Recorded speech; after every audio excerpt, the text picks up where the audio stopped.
American Horror Story, The Coven, is season 3 of this series. And before I jump into the plot of the season and the characters, I want to say that The Coven, I really liked this season.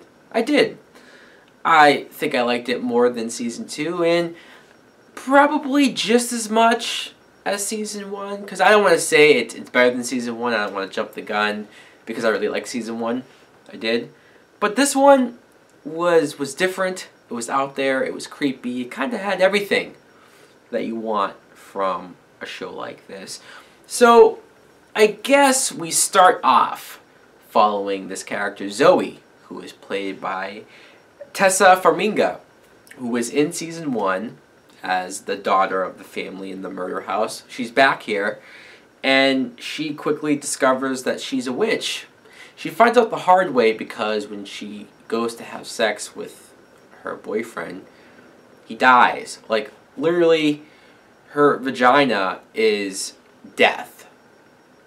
If you try to have sex with her, that's it. You're not surviving that. As cute as she is, it's not really worth it. So when she comes to this coven, this house of other witches, you see a lot of crazy and weird things going on. You have Jessica Lange as Fiona. She is what we call the Supreme. The Supreme is basically the most powerful witch out of everyone. And they're supposed to be the leader. They're supposed to guide and teach the younger witches. But Fiona is not about that. She is possibly the biggest bitch on the show. I mean, she's definitely out for herself. She can't be trusted. She's willing to kill anyone who gets in her way. And not only that, the whole season is pretty much surrounding who's the next Supreme, who's the next young witch who is about to take over.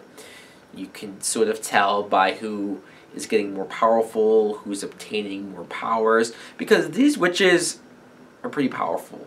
And that's what I liked about this, is that there were moments where, hell, it felt like almost like a superhero show or something. I mean, I know witches have powers, but the moments when they can just gesture their hand and make things or people fly across the room, or like we meet Madison Montgomery, played by Emma Roberts, and you see her at the beginning, she's a celebrity, she's full of herself, she's stuck up, she's that typical character, but she's so good at it that, I mean, she's great.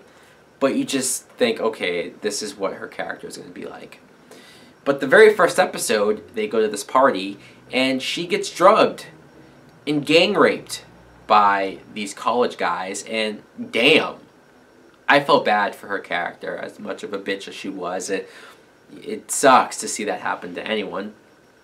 And her reaction of just, she wakes up out of it, and they're all leaving on their bus, and she, almost like Magneto or something, she takes the bus, or she maneuvers it from afar, makes it flip over, it crashes, and bus is in flames. Kills everybody on the bus, including Evan Peters, who has been on the show for all of these seasons. So when he got introduced as one of these characters, mind you, he wasn't partaking in the raping. He met Zoe at the party and instantly fell for her, so you could tell he was the good guy out of the group. He was trying to stop them from doing it, but he got killed on this bus, and I was surprised. I'm like, holy crap, they killed Evan Peters right at the beginning. Until, of course, Tessa Farmiga and Emma Roberts, they find the spell to bring him back from the dead. So now he's not himself anymore.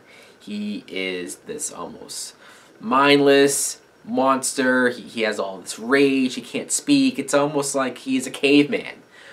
So that was kind of interesting. We also have Kathy Bates, who was from the 1800s. She owned slaves, and she would, like, torture them, mutilate them up in her attic. She would abuse her daughters. She was a despicable person. Until Angela Bassett comes in, and she partakes in black magic. And so she puts this spell on Kathy Bates to be immortal. You think to yourself, wait, that's punishment? To be immortal? But the plan was to lock her up in a coffin, bury her alive, and force her to stay alive for eternity. Buried. That's pretty messed up. Of course, Jessica Lange finds her, digs her up, and she becomes the maid of the house. Witches in the Coven, you have Sarah Paulson, obviously. She's been in every season. And the one thing about this show that I knew before I started watching it, people told me, but it still takes a few episodes to get used to it, that they take the same actors, pretty much. I mean, not everyone comes back, but most actors come back every season and play different characters. And that's a little weird. I mean, I like it in the sense that you get to see how versatile some of these actors are and them playing different types of characters every season. That's interesting. But it's hard to get used to Sarah Paulson in this season being Jessica Lange's daughter, when in season 2 they had a lot of interaction together, but they weren't mother and daughter. It was just a messed up situation in the asylum. And here they interact a lot also, but they're mother and daughter, so that I had to get used to. You have Gabourey Sidibe. Precious is in this season, and I thought that was a little amusing. Her ability I liked a lot, though. She was almost like a human voodoo doll. She could stab herself, shoot herself, do anything to herself.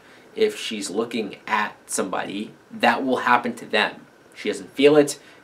It just happens to that person. That was quite disturbing. And then you have Denis OHare, who is Spaulding, the servant of the house. And that was interesting casting because I like Denis OHare a lot. I know him most from True Blood. Very boisterous, very over the top, and just this notice me type of character. Here, the complete opposite. And I guess I can appreciate him doing a role like this, but his tongue has been cut out. So for years he hasn't spoken a word. Presumably because he saw Jessica Lange's character do something and he's never wanted to say what it was because he's in love with her. So he doesn't really do a whole lot. Sure, you get some creepy moments with him, but I don't know, I felt like he was maybe a little wasted. Danny Hostin as the Axeman, and that was something that was pretty creepy, seeing how back in the day he would go around and axe women just because. Like, he was this ladies' man, he had a saxophone, and so he would lure them to his place, or to their place, and then after he was done, he would literally kill them with this axe. It was creepy, and then when he comes back, and he has this connection with Jessica Lange's character, it's even more sick and twisted. The only real complaint, and I admit it's not really that much of a valid complaint, I feel like I'm nitpicking, but I want to talk about it because I have been saying good things. There's a lot of moments where characters get killed off. I mentioned Evan Peters. There's a couple other characters that they get killed off, but then a couple episodes later, or even the next episode, they get brought back. And that's mostly because we have a character played by Lily Rabe, who she can bring people back from the dead. So that's in the story. It comes with the powers. In some cases I liked when it happened because some characters it would screw them up. It would mess them up. So it was interesting, but when people died, I never really thought for sure that they were going to stay dead. In a lot of cases, I was right. So guys, that's my thoughts on American Horror Story, The Coven. I enjoyed it a lot, but now it's time for Season 4. Freak show. Anyways, let me know in the comments below, what did you think of Season 3? Thanks for watching. Like, comment, subscribe. Later!